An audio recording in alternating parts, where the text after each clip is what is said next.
Bom, página 41. Continuamos na parte 3 da questão da sedução e suas consequências imediatas.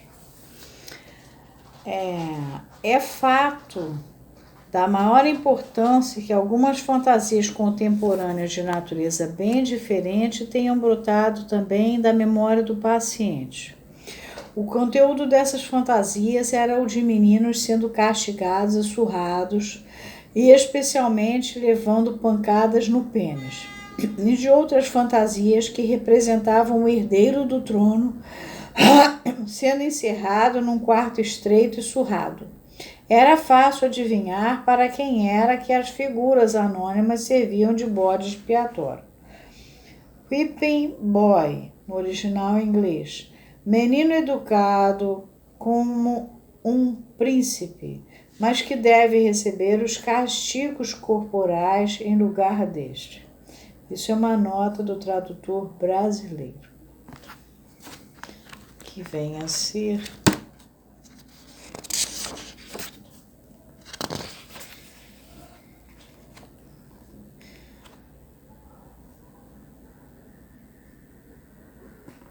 Jaime Salomão.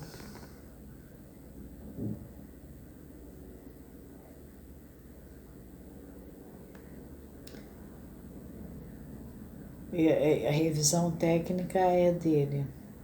Ele era, não sei se está vivo, membro associado da Sociedade Brasileira de Psicanálise do Rio de Janeiro, membro da Associação Psiquiátrica do Rio de Janeiro, membro da Sociedade de Psicoterapia Analítica de Grupos do Rio de Janeiro. A coordenação editorial desse livro é de Pedro Paulo de Sena Madureira. Essa gente toda eu conheci viva, mas o problema é que agora, essas alturas, eu não sei se estão vivos ainda.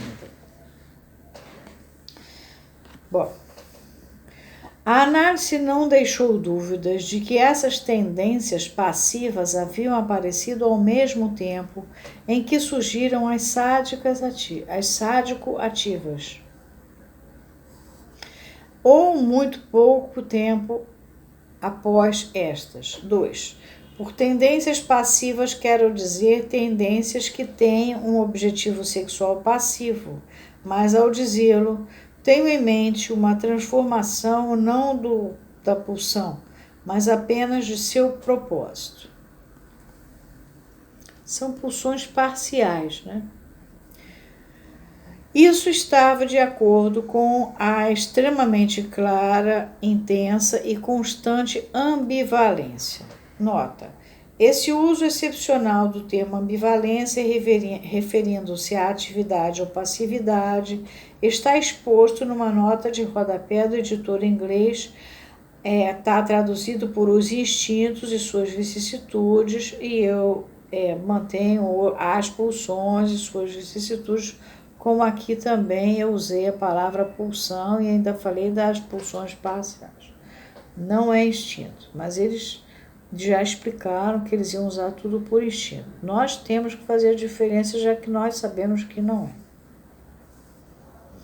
Instinto é uma coisa, pulsão é outra. Já toquei nessa história antes, lendo Lacan para vocês, mostrando o que é do bicho-homem e o que é do ser humano falante, que tem um je, né, um sujeito do inconsciente, que tem a pulsão de morte, que tem as deflexões da pulsão, em pulsões de vida, pulsões parciais, etc.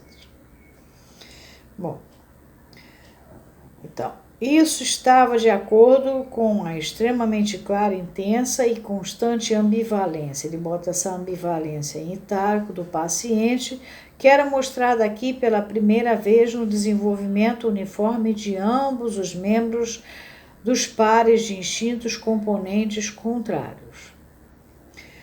Tal comportamento era também característico de sua vida posterior, como também o era este outro traço. Nenhuma posição da libido que fora antes estabelecida era jamais completamente substituída por uma posterior. Era antes deixada em coexistência com todas as outras, e isso permitia-lhe manter uma vacilação incessante que se mostrou incompatível com a aquisição de um caráter estável. As tendências masoquistas do menino conduzem a outro problema que até agora evitei mencionar, porque só pode ser confirmado mediante a análise da fase subsequente de seu desenvolvimento. Já mencionei que após haver sido rejeitado pela babá, a sua expectativa libidinal afastou-se dela e começou a contemplar outra pessoa como objeto sexual. Essa pessoa era o pai, nessa época longe de casa. Foi sem dúvida levado a essa escolha por uma série de fatores convergentes, inclusive alguns são fortuitos, como a recordação da cobra sendo cortada em pedaços.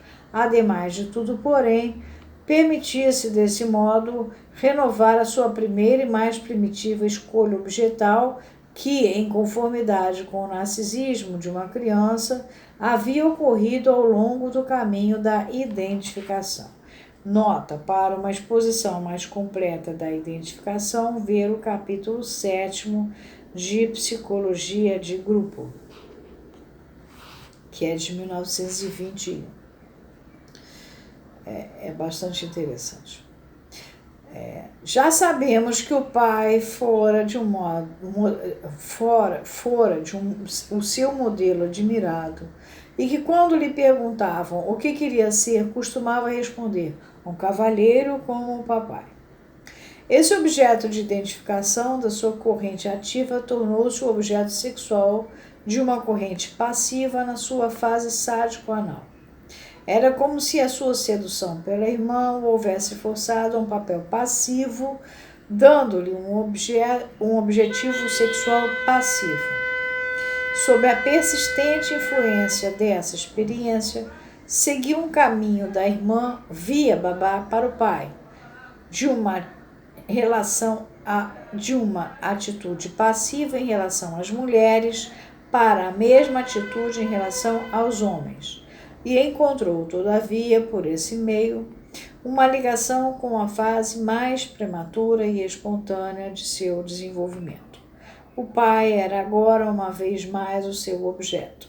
Em conformidade com seu estágio mais alto de desenvolvimento, a identificação foi substituída pela escolha objetal. Ao passo que a transformação da atitude ativa em passiva era a consequência e o registro da sedução que, entretanto, ocorrera. Naturalmente, não teria sido tão fácil alcançar, na fase sádica, uma atitude ativa em relação ao seu todo-poderoso pai. Quando este voltou para casa, no fim do verão ou no outono, os acessos de raiva e as cenas de fúria do paciente encontraram um novo uso. Haviam servido para fins sádicos ativos em relação a babá. Em relação ao pai, o propósito era masoquista. Levando avante a sua rebeldia, estava tentando forçar castigos e espancamentos por parte do pai, e dessa forma obter dele a satisfação sexual masoquista que desejava. Os seus ataques e gritos eram, portanto, simples tentativas de sedução. Ademais, de acordo com os motivos subjacentes ao masoquismo, esse espancamento satisfaria também o seu sentimento de culpa. Havia preservado a lembrança de como, durante uma dessas cenas de raiva, redobrara os gritos no momento em que o pai foi em sua direção. O pai não lhe bateu, no entanto, mas tentou pacificá-lo, brincando na frente dele com os travesseiros de sua cama.